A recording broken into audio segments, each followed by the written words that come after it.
বন্ধু-বান্ধৱীসকল কি খবৰ সকলোৰে মোৰ চেনেলৰ অন্য এটা ভিডিঅ'লৈ পুনৰবাৰ সকলোকে স্বাগতম জনাইছোঁ। যদিহে মোৰ চেনেলত কোনোবা নতুন হয় প্লিজ চেনেলটো ছাবস্ক্ৰাইব কৰি দিব আৰু ভিডিঅ'টো চাই ভাল পালে লাইক কৰিব, শ্বেয়াৰ কৰিব, কমেণ্ট কৰিব। আহকচোন তেনেহ'লে আজি ভিডিঅ'টো আৰম্ভ কৰোঁ।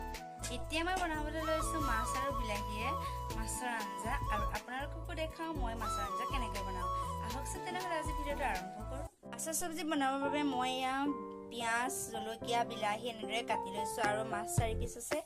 এতিয়া মই বনাওঁ। কেৰাহীখন প্ৰথমে পাতি লওঁ, আপোনালোকে চাই থাকক।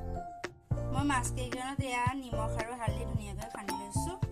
এইফালে কেৰাহী পাতি দিছোঁ, কেৰাহী গৰম হৈছে আৰু গৰম হৈ গ'ল। মই ইয়াত তেল দি দিছোঁ। ইয়াত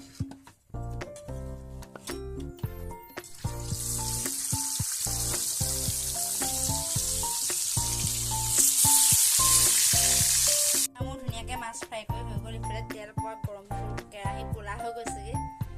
মই পিঁয়াজ আৰু জলকীয়া দি দিছোঁ। গেছটো বেছিকৈ বঢ়াই থোৱাৰ বাবে কেৰাহীখন ক'লা হৈ গ'ল। এতিয়া মই দিছোঁ নিমখ,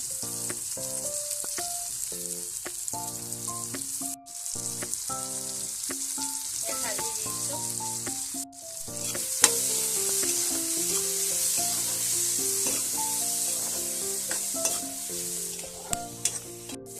ধুনীয়াকৈ সিজি গৈছে। এতিয়া ইয়াতে মাছখিনি দি দিম।